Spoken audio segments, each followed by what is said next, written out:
¿Alguna vez te has puesto a pensar a qué demonios olía una mujer en el antiguo Egipto? No, no me hables de Chanel, ni de esos perfumes carísimos que huelen a recién divorciada con poder adquisitivo. Estoy hablando de hace más de 3000 años, cuando el desodorante no existía, el calor rozaba el infierno.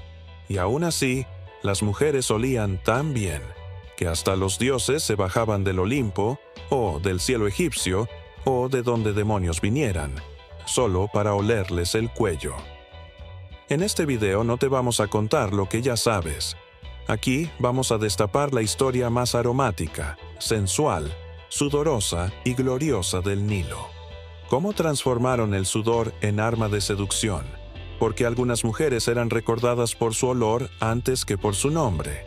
Y si te gusta que te cuenten la historia como nadie se atreve a contarla, con humor, con drama, con descaro, suscríbete ahora, dale a esa campanita y únete a los que no se conforman con leer la historia, quieren olerla. Egipto, ese vasto suspiro dorado entre el Nilo y la eternidad, donde las pirámides se alzaban como gritos congelados hacia los dioses, y donde las mujeres, sí, las mujeres, no olían precisamente a incienso celestial al despertar. No, no te engañes por esas pinturas delicadas en las tumbas de nobles. Ellas no despertaban envueltas en una nube de loto y mirra como si fueran perfumes andantes salidos de un templo. La verdad es mucho más humana y mucho más fascinante. En el antiguo Egipto, el calor no perdonaba. Estamos hablando de temperaturas que hacían que el sudor no fuera una opción, sino una obligación. Y sin desodorantes modernos, ni duchas de agua caliente, ni jabones con aroma a coco caribeño. ¿Cómo sobrevivían estas mujeres bajo la mirada despiadada del sol de Ra? Con ingenio, por supuesto. No con sprays de supermercado, sino con grasa de hipopótamo perfumada. Sí, lo has oído bien. Grasa de hipopótamo, untada cuidadosamente en la piel como quien se prepara para una cita con Anubis. Pero no te escandalices todavía. La mezclaban con flores, resinas, aceites y magia, mucha magia. Porque en Egipto, hasta el olor era un acto religioso. Las mujeres egipcias no solo querían oler bien, ellas debían oler como si los dioses pudieran enamorarse de su aliento. Los perfumes no eran un lujo, eran un arma, una declaración de poder, de estatus, de deseo. El loto azul, por ejemplo, era el Chanel de Maro V del Nilo, con ese aroma narcótico y embriagador que decían que provocaba visiones. Sí, visiones.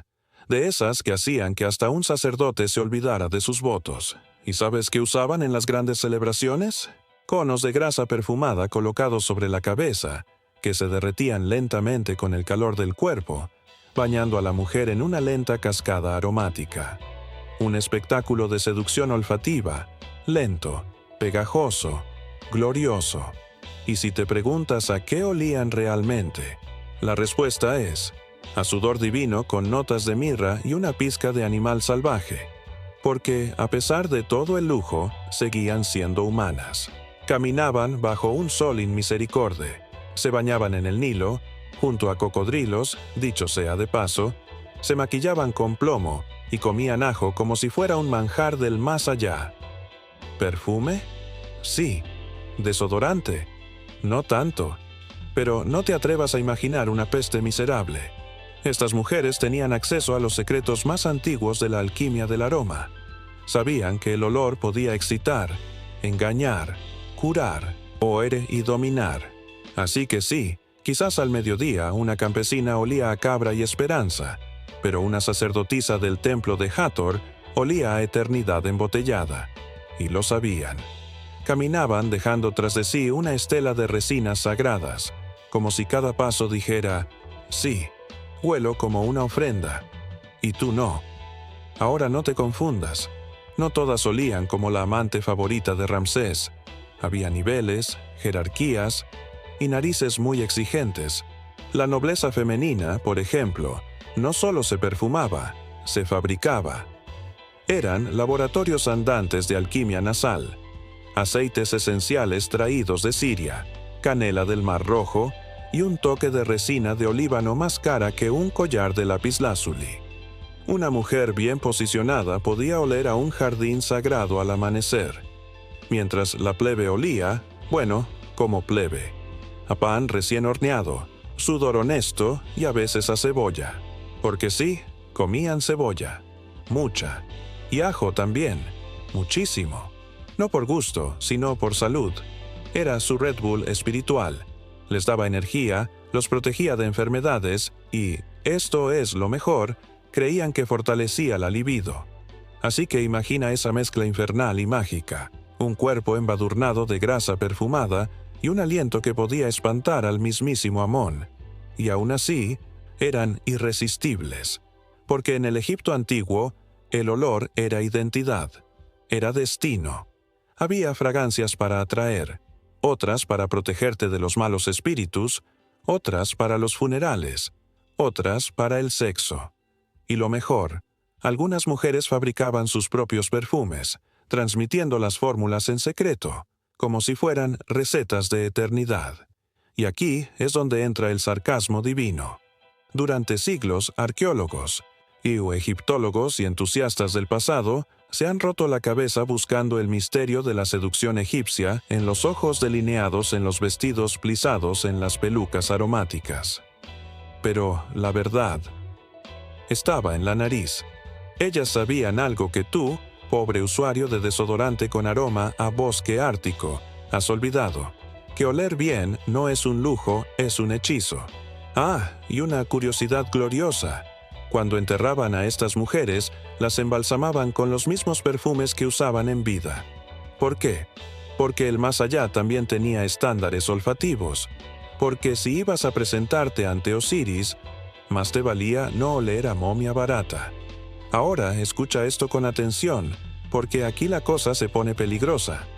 En el antiguo Egipto, una mujer podía entrar a una habitación y sin decir una sola palabra, sin mover un solo dedo, hacer que un general endurecido se olvidara de la guerra, que un escriba arrojara su papiro al fuego, que un sacerdote se planteara romper votos milenarios.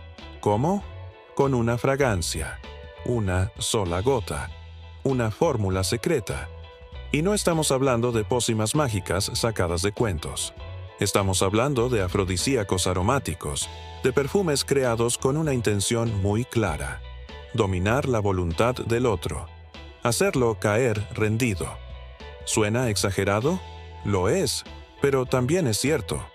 Algunos de estos perfumes incluían almizcle de origen animal, resinas oscuras, maderas exóticas y extractos tan potentes que no solo excitaban el cuerpo, sino que alteraban la mente.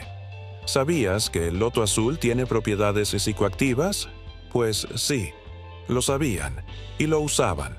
Así que mientras tú te echas una colonia con olor a frescura marina, ellas caminaban envueltas en nubes de loto, mirra y dominación sensorial. ¿Resultado?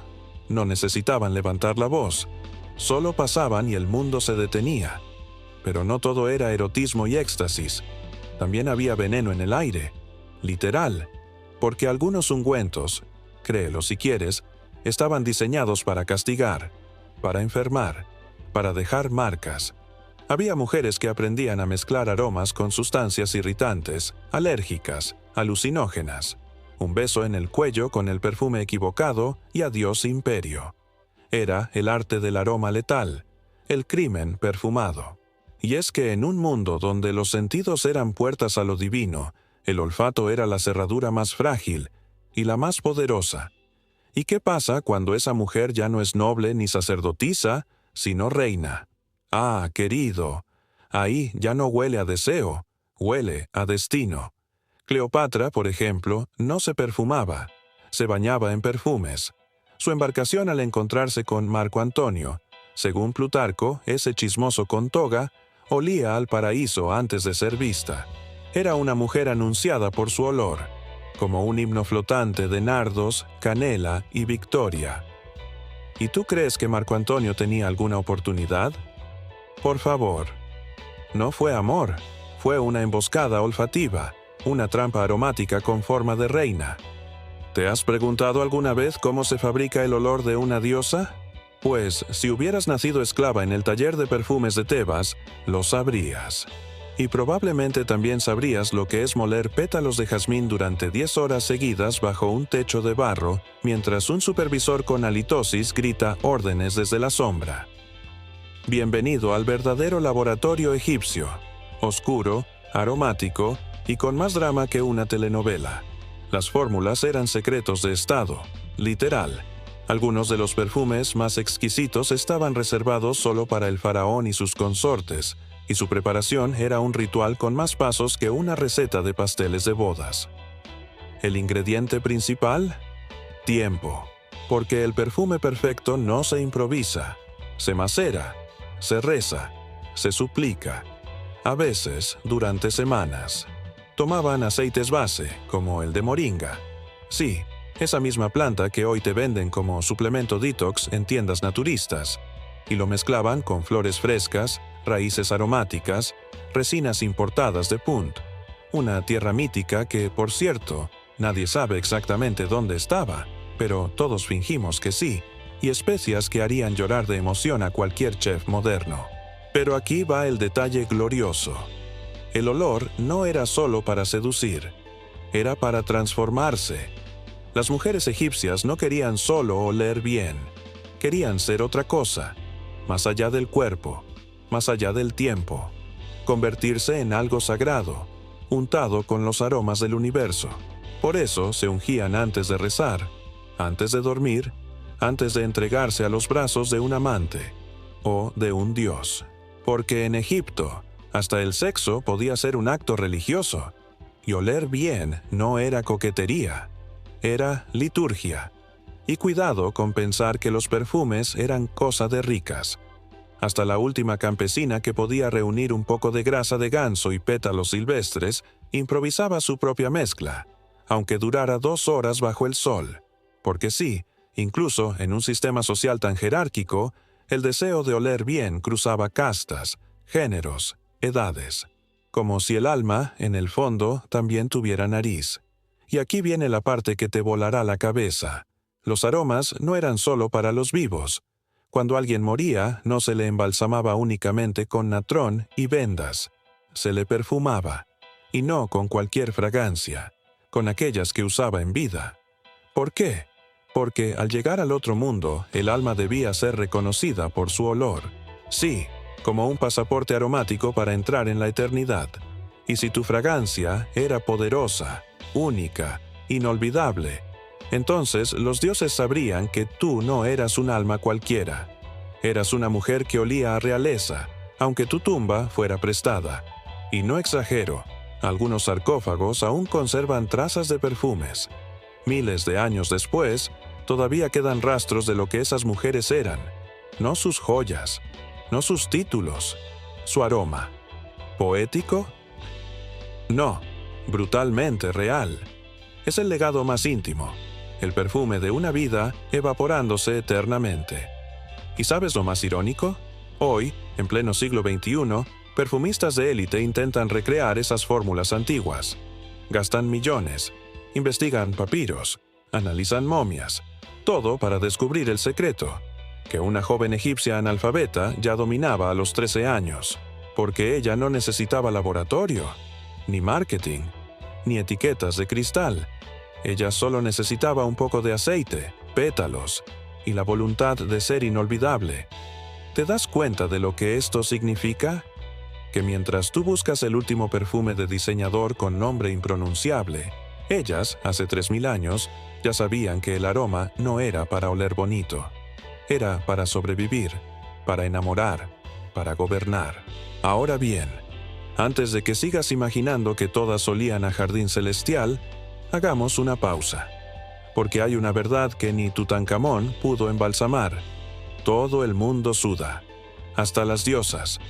Y Egipto, con su delicioso clima desértico, era un horno ceremonial de 40 grados a la sombra. Así que sí, las mujeres también sudaban.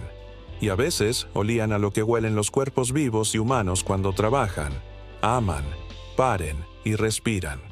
Pero, aquí está la genialidad egipcia. No huían del olor corporal, lo transformaban en arte. Mezclaban el sudor con aceites, con incienso, con extractos naturales. El resultado, una esencia única, irrepetible, que no se podía comprar ni replicar. Cada mujer un perfume viviente, y lo sabían. Algunas incluso se negaban a bañarse del todo si sabían que su esencia natural era particularmente eficaz con cierto soldado o cierto comerciante de ojos lascivos. Porque sí, el olor personal era un arma. Y aquí entra un detalle de oro: el cono perfumado. ¿Has visto esas pinturas donde las mujeres llevan una especie de cono sobre la cabeza, como si fueran un postre invertido? Bueno, no era adorno. Era un cilindro de grasa perfumada que se derretía lentamente con el calor corporal, impregnando el cabello, la piel, la ropa y el aire alrededor. Una nube personal de aroma. Perfume por goteo. Una innovación que, si existiera hoy, tendría fila de espera en Sephora. Y, por supuesto, había sabores para cada ocasión. Nardo para las fiestas, mirra para los rituales, canela para la intimidad y loto azul para los que querían perderse en los sueños. Pero espera, ¿olían todas bien? La respuesta corta: no. La respuesta larga: algunas olían tan mal que los escribas lo dejaron por escrito.